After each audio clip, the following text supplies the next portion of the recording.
এই ভিখারি লোকটা যেই তার চোখে সামান্য কাদা লাগালো, ঠিক তার পরের মুহূর্তেই সে সামনে থাকা গাড়ির ডিকিতে একটা বোমা দেখতে পেল। তাই সে এক ছুটে সেখানে গেল, আর সেখানে দুজন মহিলাকে সে গাড়িতে উঠতে বাধা দিল এবং সে তাদের জানালো যে সে কি দেখেছে। কিন্তু মহিলা দুইজন তার কথা হেসে উড়িয়ে দিল আর ভাবলো এই হয়তো কোনো পাগল ভিখারি। কিন্তু বোমা ফাটতে আর মাত্র 6 সেকেন্ড বাকি ছিল এবং ভিখারির হাতে একদম সময় ছিল না। তাই সে তাড়াতাড়ি ধাক্কা দিয়ে দুজন মহিলাকেই মাটিতে ফেলে দিল, আর ঠিক তারপরেই একটা জোরদার বিস্ফোরণে গাড়িটা উড়ে গেল। এভাবে ভিখারি তাদের প্রাণ বাঁচালো। আর এসব দেখে একজন মহিলা তো পুরো অবাক হয়ে গেল। এরপর সে ভিখারির কাছে সাহায্যের জন্য আকুতি জানালো, কারণ তার বাবা খুব অসুস্থ ছিলেন। এরপর মহিলাটি বলল, আমার সাথে চলো, আমার বাবাকে বাঁচাও। আর মেয়েটার অনুরোধে দয়ালু ভিখারি রাজি হয়ে গেল। এরপর বাড়ি পৌঁছে দেখা গেল মহিলাটির ভাই তার বাবাকে স্যুপ খাওয়াচ্ছে। এটা দেখে ভিখারি দৌড়ে গিয়ে তার হাত থেকে বাটিটা ফেলে দিল, কারণ সে বুঝতে পেরেছিল ওই স্যুপে নিশ্চয়ই কোনো গন্ডগোল আছে। আর যদি মহিলার বাবা ওটা খেতেন তবে তিনি 1 ঘন্টার বেশি আর বাঁচতেন না। কিন্তু মহিলার ভাইয়ের হাত থেকে বাটিটা ফেলে দেওয়ায় সে তো রাগে চিল্লাচিল্লি শুরু করে দিল, কারণ তার মনে হলো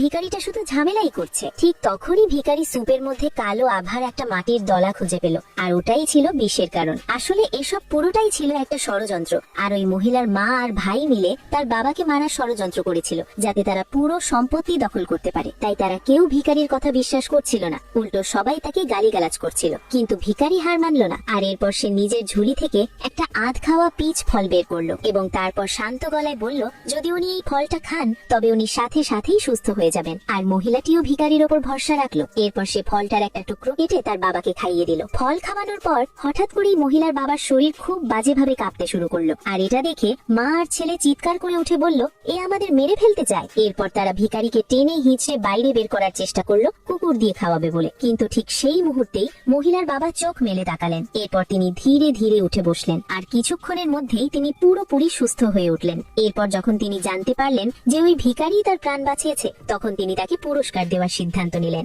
আর তিনি তাকে একটা ব্ল্যাক কার্ড দিলেন, যা